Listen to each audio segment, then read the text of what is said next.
Hi friends, welcome to Sandhya's kitchen. So ஒரு வழியாக school lunch பாக்ஸ்லாம் முடித்து அமைச்சு வச்சாச்சு. ஸோ லைஃப்பில் வந்து பார்த்திங்கன்னா பெரிய பெரிய விஷயங்கள்லாம் சாதிச்சுட்டு இந்த சின்ன சின்ன விஷயங்கள்லாம் பண்ணல அப்படின்னா எவ்வளோ கோவம் வரும் தெரியுமா? என் வீட்டில் அப்படி தான் எல்லோரும் என் மேலே கோவப்படுவாங்க.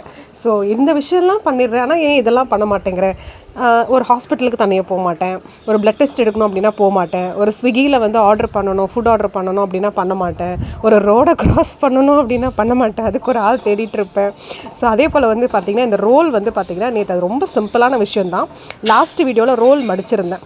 அந்த ரோல் ரேப் பண்ணது வந்து பார்த்திங்கன்னா கரெக்டாக இல்லை அப்படின்னு ஒரு சப்ஸ்கிரைபர் எனக்கு ஃபோன் பண்ணி சொன்னாங்க. அது ரொம்ப ஈஸியான விஷயம் தான் வச்சுக்கோங்களேன். ஆனால் அது எஃபோர்ட் போட்டு கற்றுக்கிறதுக்கு கொஞ்சம் கஷ்டமாக இருந்ததுன்னு சொல்லிட்டு என் இஷ்டத்துக்கு மடிச்சிட்டு இருந்தேன். நேற்று வந்து அவங்க சொன்னது பலார்னு அரைஞ்ச மாதிரி எனக்கு இருந்தது.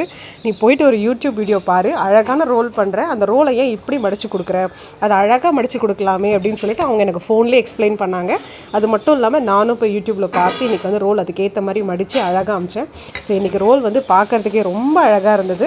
ஸோ அப்போ தான் தோணுச்சு, பெரிய பெரிய விஷயத்தெல்லாம் சூப்பராக பண்ணிவிட்டு இது மாதிரி சின்ன சின்ன விஷயத்தில் நம்ம கோட்டை விடுறோம்ல, இனிமேல் அதையும் சூப்பராக பண்ணணும், கரெக்டாக கற்றுக்கணும் அப்படின்னு முடிவு பண்ணி ஸோ இந்த நிமிஷத்துலேருந்து வந்து பார்த்திங்க அப்படின்னா நான் எந்தெந்த விஷயம்லாம் பண்ணலையோ அது எல்லாத்துக்கும் எஃபோர்ட் போட்டு கற்றுக்கலான்னு முடிவு பண்ணியிருக்கேன்.